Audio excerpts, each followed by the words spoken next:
It's a four-part process that pretty much details in depth my call to action for Albany State. Jalen O'Neill has what he calls an untouchable plan. The institution and the community have a very bitter disunion with each other.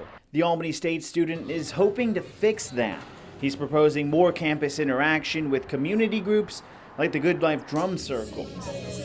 And administrators say they hear students' concerns. They have answers with those questions, so we're going to be listening to them a lot. But that resource, the student body, is growing smaller semester by semester. Enrollment at Darton was dropping steadily between 1 and 10% each semester, but plummeted by 24.7% last fall as plans to consolidate were publicly being finalized. Before this fall, Albany State's student body decreased by double digits 6 out of 8 of the last semesters. We've learned that enrollment declined 7.6% this fall. It's imperative that we continue to work on turning this enrollment trend around. When comparing previous Darton and ASU enrollment sums with the student body at the new ASU, enrollment has dropped by more than a fourth since fall 2015, equaling a loss of more than 2,300 students. Routine state audits of the university show other problems exist too.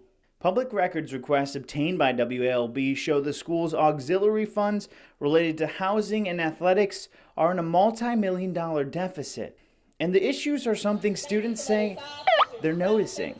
Trying to deal with housing, financial aid, and it's like that they don't accommodate. Well, it took them a while to accommodate more students, but I think they're slowly but surely trying to get it together. University System of Georgia officials state that Albany State's net position of around $15.8 million is on par with previous years.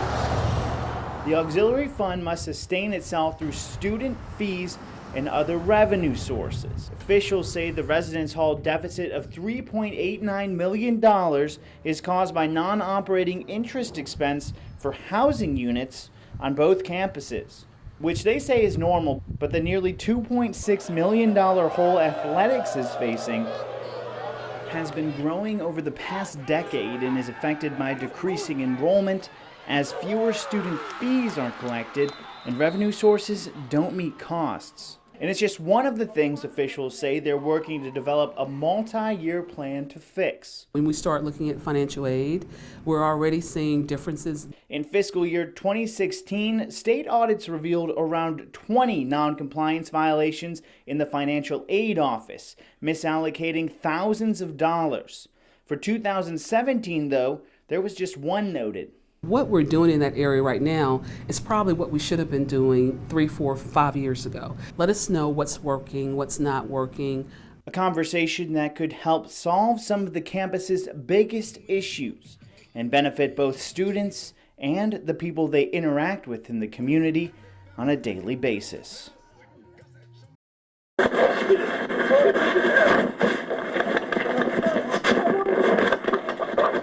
New video shows the moment the parents of Llewellyn Glover Jr. say an ADDU officer used excessive force on their son during a traffic stop.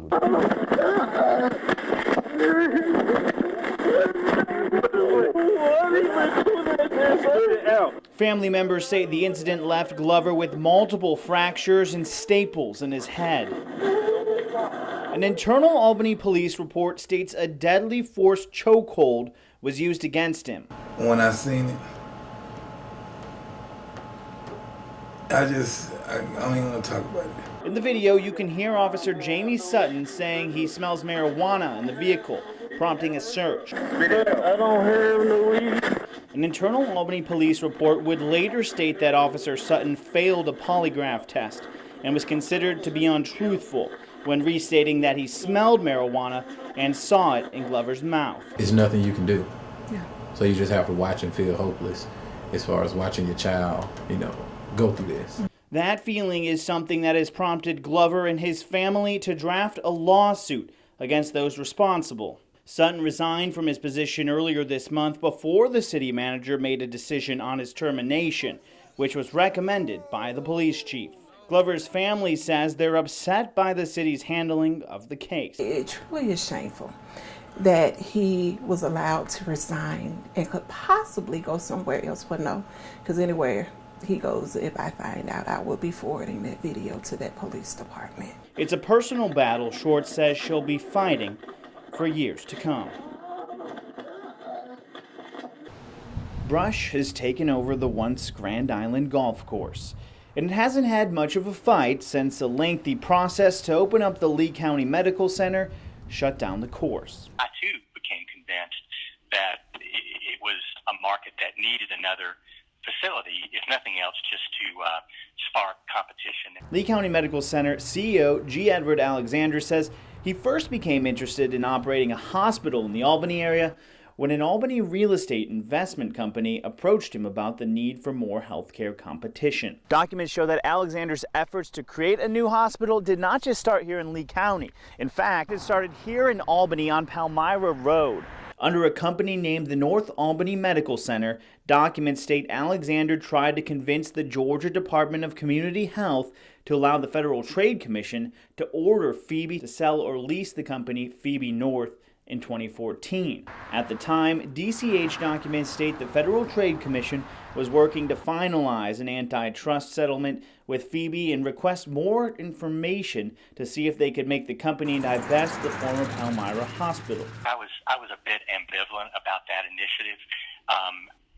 To me, I like doing de novo hospitals because you get to build them the right way. Ultimately, Georgia's Certificate of Need laws and further legal actions put an end to Alexander's attempt to acquire Phoebe North. I understand, why the laws were created at the time they were created, but I believe they're antiquated at this moment in time. And for those reasons, Alexander says he remained determined. DCH documents even reveal that those behind the North Albany Medical Center said they would continue to fight. And so I knew it was going to be tough, and it was. But we, in for a penny, in for a pound. So we agreed to go the distance. And once we started, we were not going to back off of it.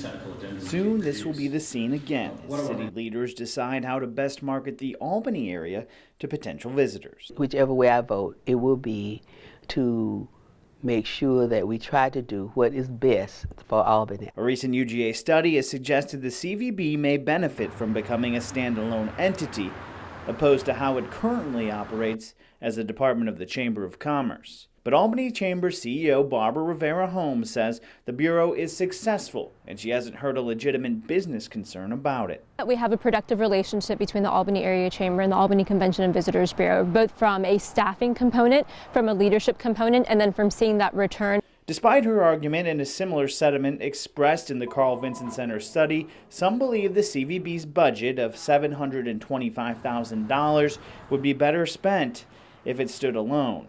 Hubbard says she's heard passionate arguments on both sides of the issue. The other person said, well, yes, it's gone well, but can it be better?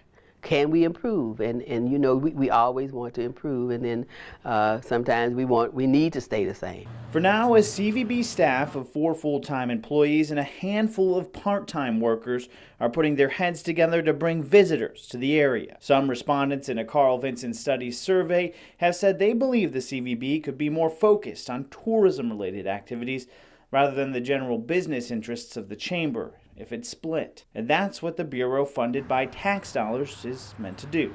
Those funds can come back, but all those funds have to be used for some form of tourism according to state law.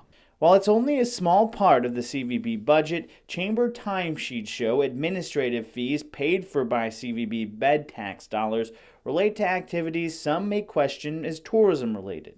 Rivera Holmes says things like the Star Business highlights the chamber does help promote tourism in the area.